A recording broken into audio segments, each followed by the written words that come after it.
بسم اللہ الرحمن الرحیم۔ الحمدللہ آج سے ہم اپنا وراثت کورس شروع کر رہے ہیں۔ اس کے ارکان سب سے پہلے سمجھنے چاہیے کہ ارکان اس کے 3 ہیں۔ ایک ہے مورث، دوسرا ہے وارث اور تیسرا ہے طریقہ۔ مورث جو ہے اس شخص کو کہتے ہیں جس کا انتقال ہو اور اس کا مال تقسیم ہو رہا ہو، تو مرنے والے کو گویا کہ مورث کہتے ہیں، میت، آسانی کے لیے سمجھ۔ وارث جس کو میت کا طریقہ مل رہا ہے وہ وارث، اور مال جو اس نے چھوڑا ہے اس کو طریقہ کہتے ہیں۔ یعنی عمومی اعتبار سے طریقہ اس کو کہتا ہے متروکہ مال، جو کچھ چھوڑا ہے، پھر وہ چند حقوق ادا کر دیے جائیں، تجہیز و تکفین ہو جائے اور قرض ادا ہو جائے اور وصیت پوری ہو جائے، تو طریقہ ایسے مال کو کہتے ہیں جس میں فقط وارثوں کا حق ہو۔ یہ بھی اس کی تعریف ہے۔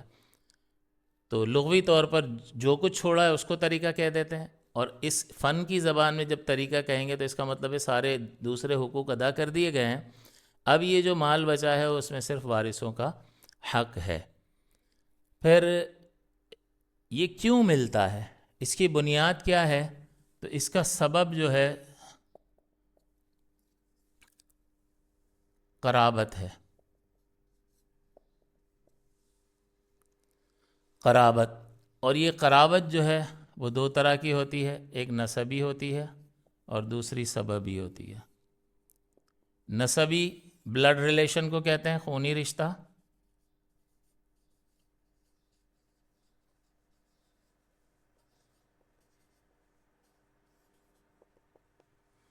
اور سببی جو ہے وہ جیسے میرج، نکاح،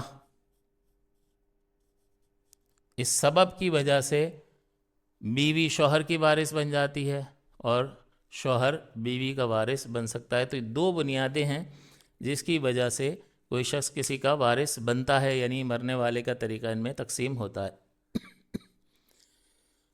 اب اس سے یہ بھی معلوم ہو گیا کہ نکاح اگر ختم ہو جائے گا، طلاق ہو جائے گی، تو پھر یہ سبب ختم ہو جائے گا اور وارث نہیں بن سکے گی۔ یعنی بیوی تھی، اس کو طلاق دے دی، اور بعد ازاں جو ہے عدت وغیرہ گزرنے کے بعد معاملات، وہ اپنے گھر، یہ اپنے گھر، اور پھر شوہر کا انتقال ہوتا ہے، سابقہ شوہر کا، تو یہ اس کے طریقے سے حصہ نہیں پائے گی۔ اسی طرح اس کا انتقال ہوتا ہے تو سابقہ شوہر کو حصہ نہیں ملے گا، کیونکہ یہ ریلیشن اب ختم ہو چکا ہے۔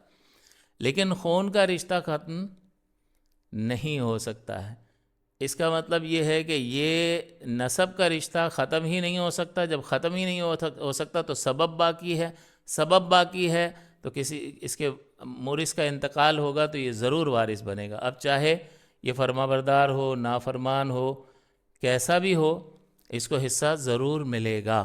اور ایک اور بات کا جواب مل گیا کہ آگ کرنے کا جو کہتے ہیں کہ باپ ناراض ہے، میں نے اپنی اس بیٹے کو آگ کر دیا، یہ آگ کا شریعت میں کوئی تصور نہیں ہے، کیونکہ یہ کوئی اس طرح کا رشتہ نہیں ہے کہ نکاح والا کہ طلاق دے دی تو رشتہ ہی ختم ہو گیا۔ یہ والا رشتہ، نسب کا رشتہ، صرف ایک وجہ سے ختم ہو سکتا ہے، وہ ہے کفر۔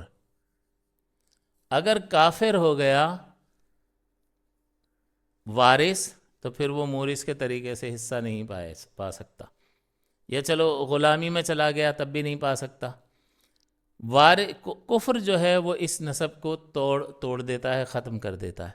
اس کے علاوہ باپ کا آگ کرنا یہ کوئی حیثیت نہیں رکھتا۔ جب حیثیت نہیں رکھتا، نسبی تعلق باقی ہے، تعلق باقی ہے تو سبب باقی ہے، سبب باقی ہے تو وارث بنے گا، وارث بنے گا تو آگ وغیرہ سے کچھ بھی نہیں ہوتا ہے، اس کو طریقے سے حصہ ضرور ملے گا۔